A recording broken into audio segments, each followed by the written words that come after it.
Indiana Newsdesk is made possible in part by the following. Indiana University's Center for Applied Cybersecurity Research, presenting Security Matters, with tips for improving online security in 3 minutes or less. Main Source Bank, headquartered in Greensburg, Indiana, offering products and services to fit every stage of life. More information at mainsourcebank.com. Main Source, life needs a great bank. Member FDIC and equal housing lender.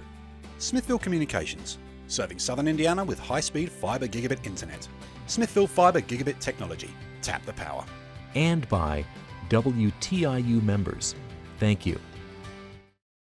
Coming up on Indiana News Desk.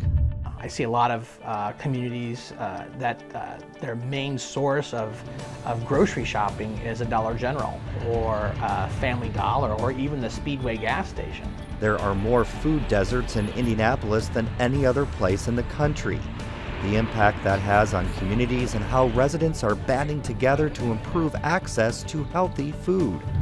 Visitors flock to Bloomington for basketball games, graduations, and conventions. We are already sold out for Parents Weekend, November 7th and 8th. We are almost sold out for Homecoming. Freshman Weekend is almost sold out, and we have reservations into January 2015. Hundreds of hotel rooms are under construction, but is there consistently enough demand to fill them? Plus, we go live to the statehouse to preview the Democratic and Republican state conventions. Those stories and this week's headlines right now on Indiana News Desk.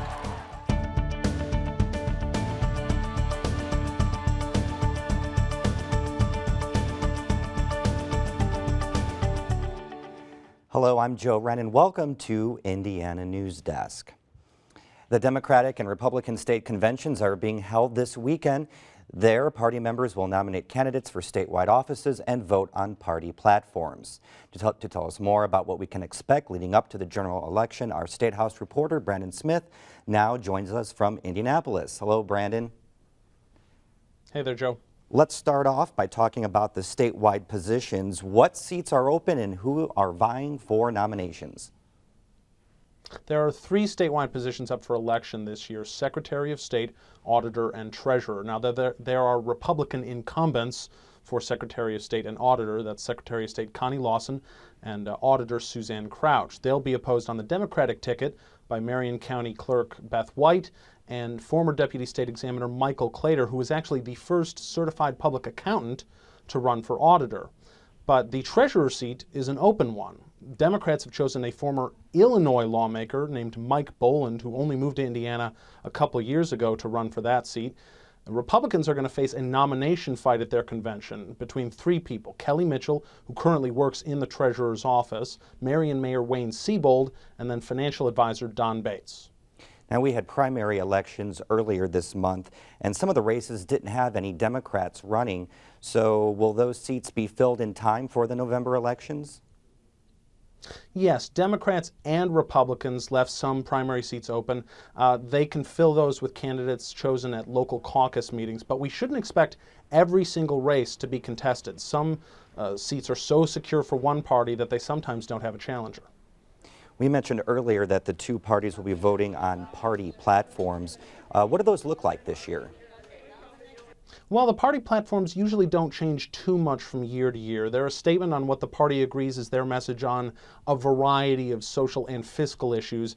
Republicans, however, this year could face a fight over language in the platform regarding same-sex marriage. Now, proposed language says that a marriage between one man and one woman is the foundation of society, but the language also acknowledges that the party supports diverse families. So there could be a fight over including any language about same-sex marriage at all or not. And so we've already talked about this with HJR3. Will there be any type of, you think, any type of demonstrations or people there in support or against this?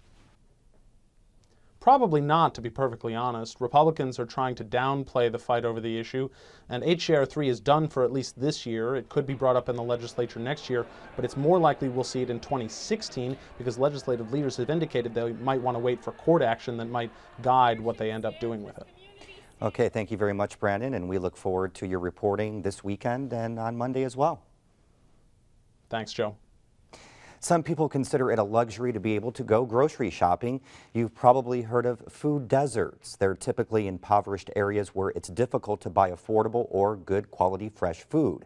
The Midwest fares well overall in terms of the number of food deserts. We're among the lowest in the nation, but in Indiana's largest city.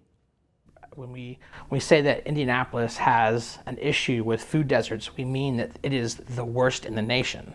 So that's pretty substantial to be able to say that when you're saying that we have not just a problem with access to food, but we are classified, we are documented as being the worst in the nation.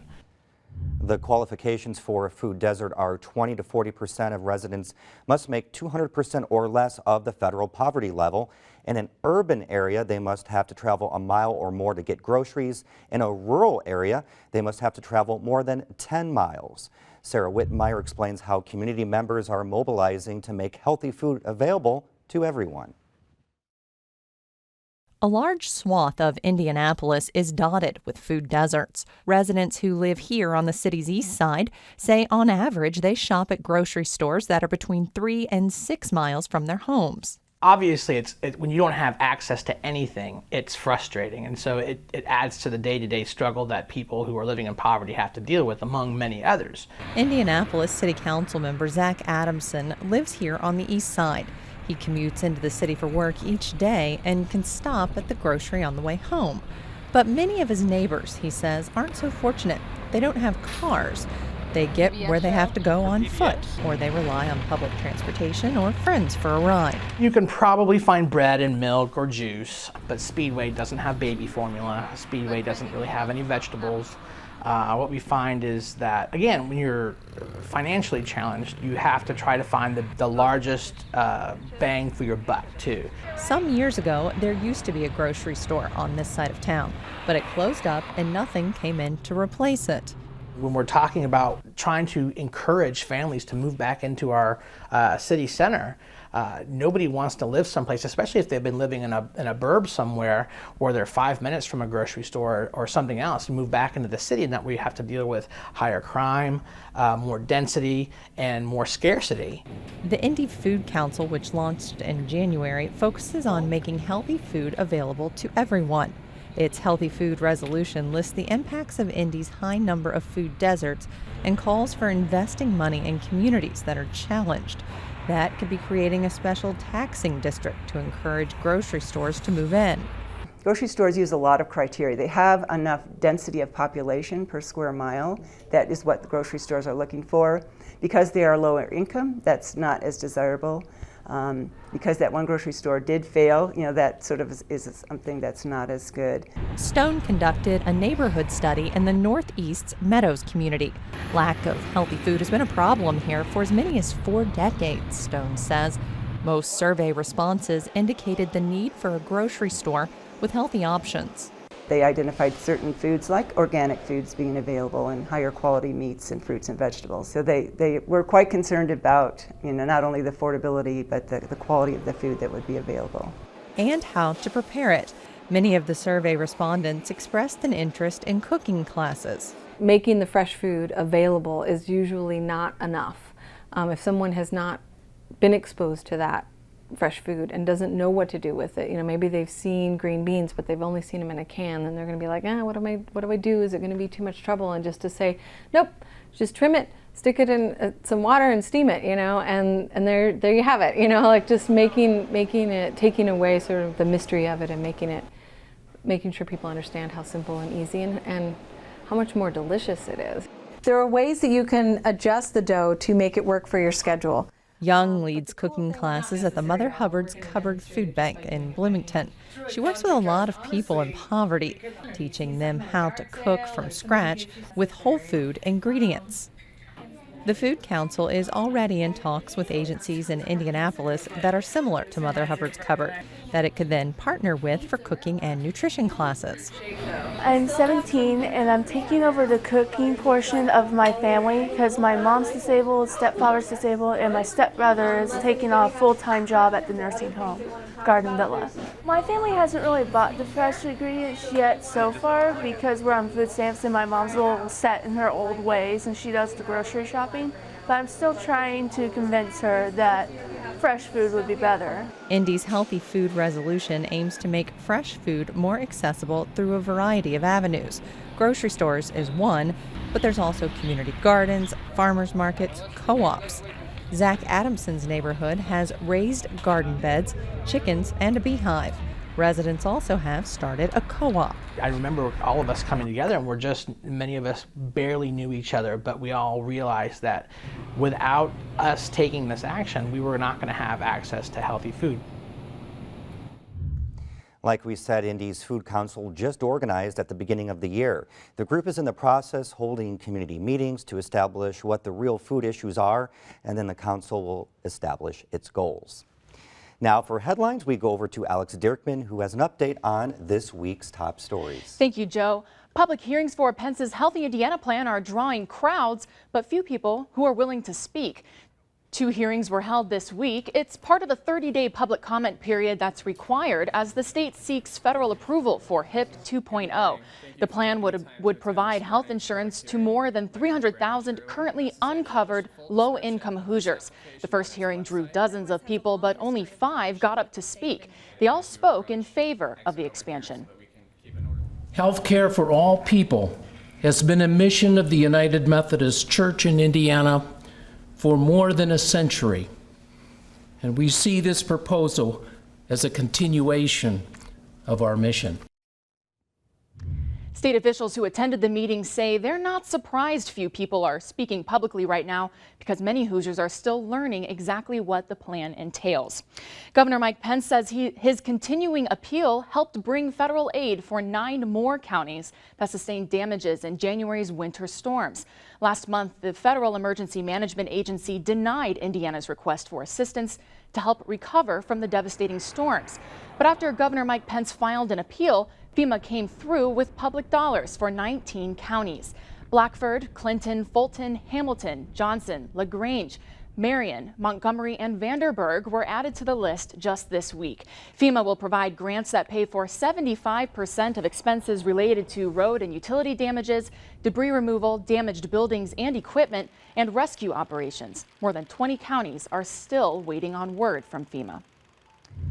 In a unanimous vote this week, the Bloomington Board of Park Commissioners approved a plan to hire a sharpshooting firm to kill 100 deer in Griffey Lake Nature Preserve. Advocates of the plan say the deer are reducing the biodiversity, but as Will Healy reports, some residents question whether the deer pose any problem. Sandra Shapshay has opposed the plan to curb the deer population using sharpshooters since the plan was introduced. She and several other concerned residents recently formed a group called Bloomington Advocates for Nonviolent Innovative Deer Stewardship to investigate deer impact at Griffey. The group took an evidentiary tour of Griffey led by Parks Land Manager Steve Cotter. The tour included a look at the lone exclosure in the preserve, a fenced area of land that's been protected from deer browsing for 2 years. Shapshay and her fellow group members were surprised by what they saw. The exclosure actually demonstrates that here in Griffey, there's very little difference in the plants that are inside the exclosure that have been protected from deer for 2 years and the outside of the exclosure.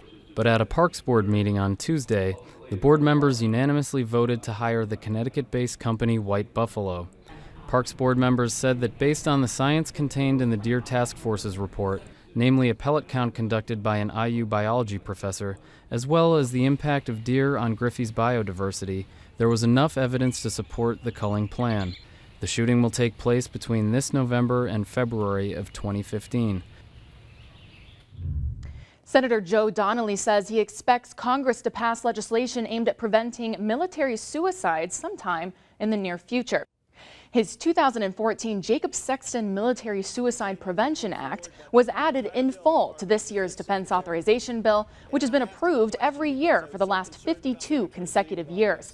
The bill would require annual mental health assessments for all military service members, not just for active duty, but also National Guard and reservists. There have been thoughts in the past, if I go to seek help, will it affect my ability to get a promotion? Will it affect my ability to get to the next step? And we don't ever want any of our men and women to worry that the positive step of trying to seek help and seek answers would ever affect your career. Donnelly says the bill would also ensure the health assessments remain confidential. Indiana is in the process of cleaning up its voter rolls. For the first time in a while, the state is trying to pare down a list of voters in each county to those who are active voters properly registered in the county in which they live. Some counties, including Marion and Hamilton, show more than 90% of their residents who are at least 18 years old are registered to vote, which many experts believe is unlikely. The Secretary of State says wrong names on voter roll lists contribute to low voter turnout. A partnership of businesses, organizations, and city groups in Indianapolis were named one of 7 winners for an effort led by the White House to get more kids involved in science, technology, engineering, and math, or STEM fields.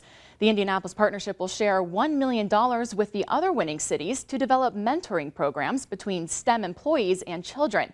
One major initiative of Indianapolis's plan is to attract more girls and minority students to STEM fields. After 3 years of fundraising, Kokomo has a place homeless veterans can call home.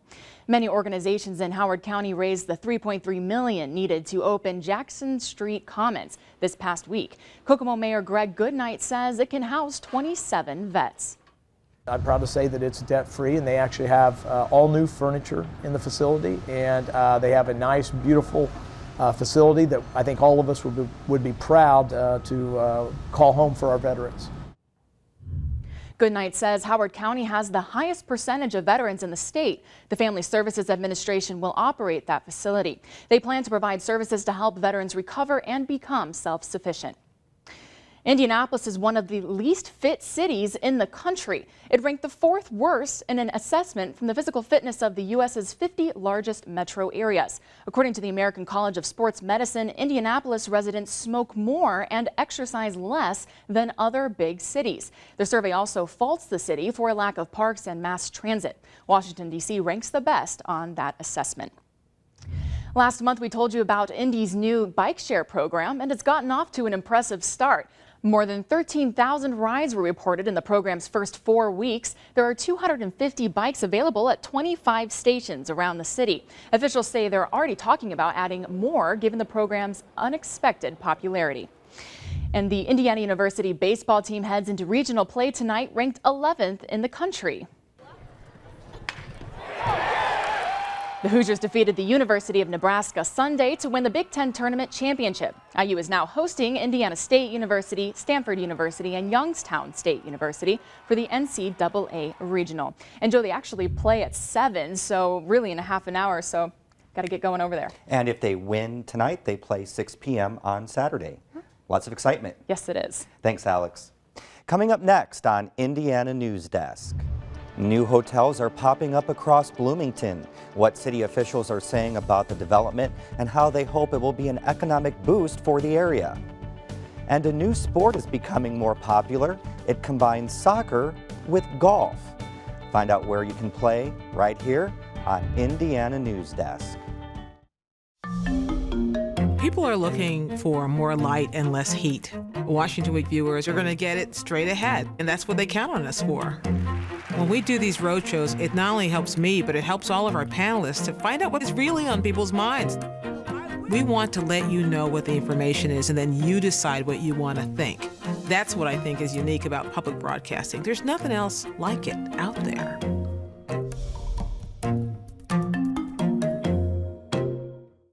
Turn to PBS for stories that define the American experience. All of this stuff was just erupting. Revealing our strengths. You create a new future. Our struggles. It's very American to say, this is not right. These are our stories. We were so innocent, and oddly enough, we were so American. Our American experience. Tuesday evening at 9. Welcome back to Indiana Newsdesk. I'm Joe Wren.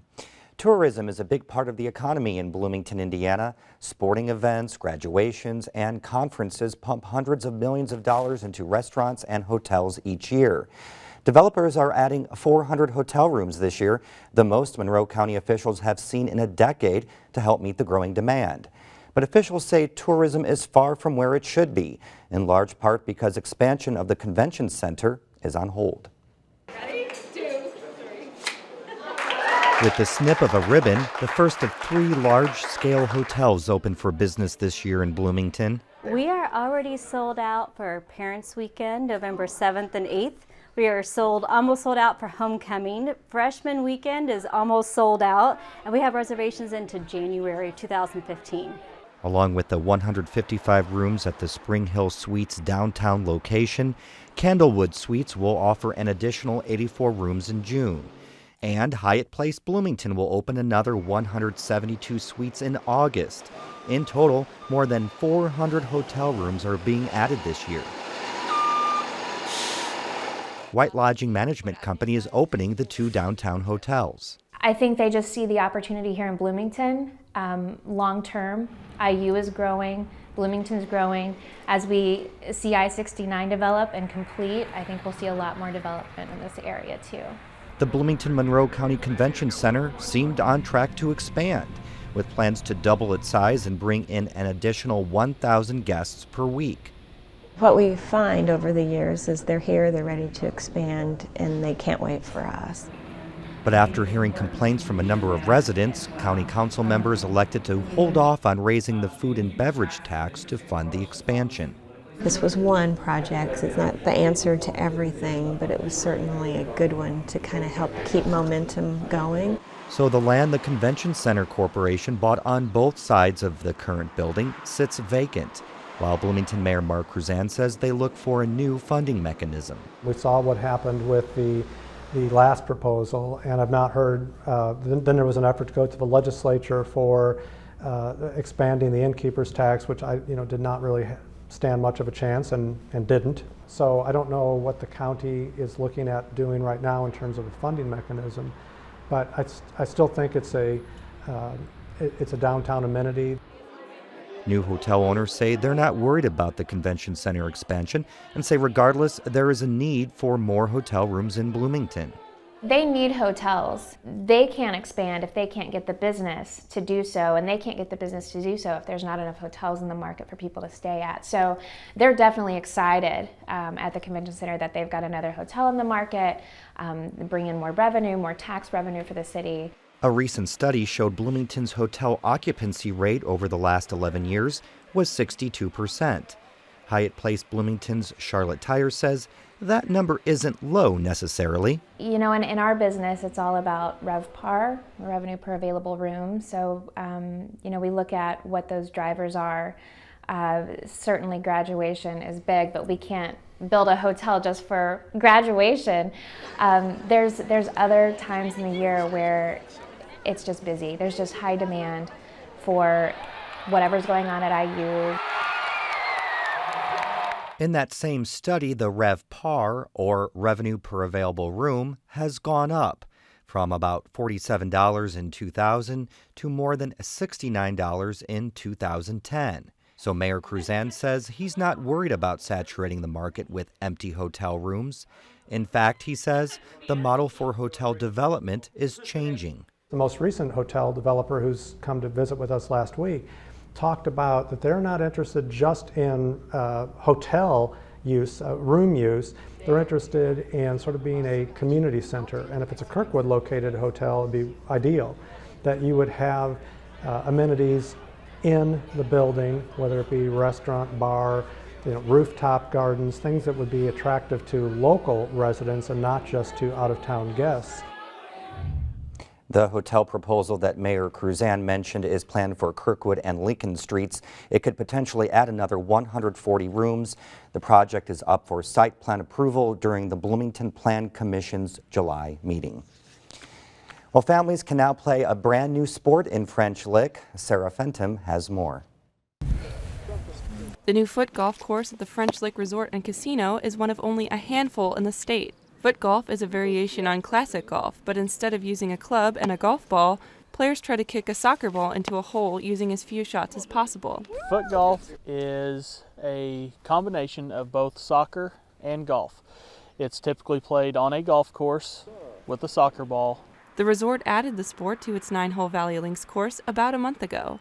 A game can be played alongside a traditional golf round without interfering. The foot golf course can accommodate players with different skill levels. There are 2 sets of tees, green for beginners and orange for foot golf pros. Even non-soccer players can have fun playing foot golf. In fact, foot golf's ease is a huge part of its appeal. Faced with traditional golf's declining popularity, courses are looking for new, low-cost ways to get beginners in the door. It doesn't matter what your experience or skill level is, you're going to be able to enjoy it and have fun with it. Now see, I like those types of sports because I can actually play that and have fun. Yeah, it's kind of like Frisbee golf, you know, that came in to popularity in the last couple of years, but there's actually like 130 some accredited foot golf courses around the country, and I like how it involves the precision of golf, but also the energy and fun that comes with soccer. Enjoy the weather as well. Exactly. It's beautiful time to get out. outside. It's That's nice the out. end of this program, but our work continues online as we cover the news in southern Indiana throughout the week at WTIUnews.org. Have a great weekend.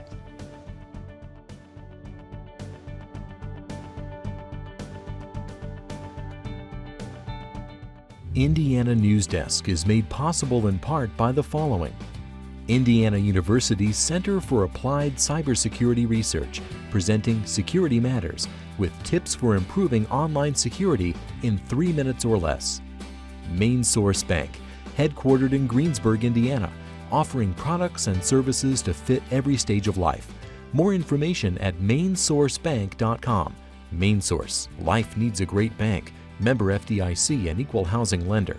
Smithville Communications, serving southern Indiana with high-speed fiber gigabit internet. Smithville Fiber Gigabit Technology. Tap the power. And by WTIU members. Thank you.